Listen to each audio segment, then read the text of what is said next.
So what if you could lease your iPhone or, have some type of a subscription for your iPhone? That's what Apple's planning to do very soon. And I'm not quite sure why we haven't had this option in the past, because we pretty much have subscriptions for everything, right?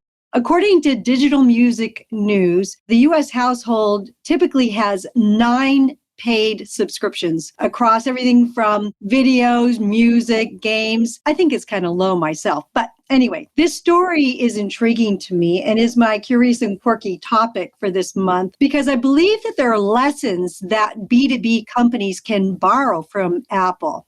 Apple, like many companies right now, is feeling a slowing pace of innovation. And Bloomberg's Alex Webb reported that consumers are now replacing their smartphones every 3 years on average, as opposed to every 2 years. So if you think about this fact, 3 years versus 2 years, there's a year gap of potential revenue. So this provided Apple with some insights about their business. So they've offset some of this revenue decline or this frequency decline by pushing prices higher, of course. And they've added subscription services to Apple Music, TV Plus. I think they have a Fitness Plus also. But it's still not getting us to replace our iPhones more frequently. So R&D still has some work to do here, but marketing can work their magic.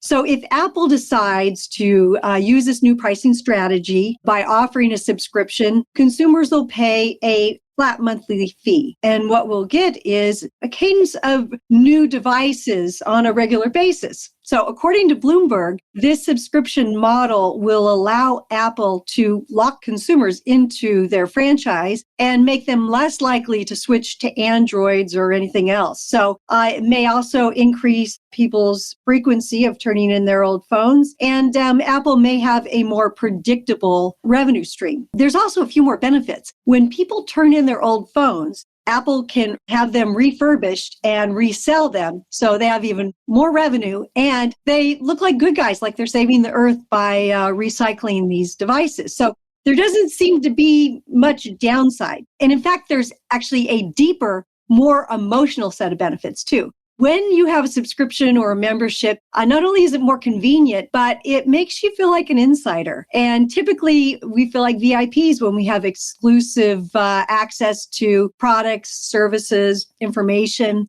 For example, I love my Marriott Bonvoy. I feel special when I check in, even when it's like midnight or whatever. So what are some B2B lessons from this? So first is, can you make your best customers feel even more special and, entangle them in a positive way with some type of a subscription or membership that you provide maybe customized information or early releases on new products and services? The second is if you're selling industrial equipment or medical devices, could you somehow consider providing a unit or components of it through a subscription that creates that revenue stream for you and also helps them with their cash flow? And the third thing is can you refurbish some of the older equipment that possibly you either purchase or customers turn in? And so after you refurbish it, resell it to a different market. So you're continuing to make profit and you're actually saving our planet as well. That's mine. And I'm going to introduce you to my dear friend and colleague,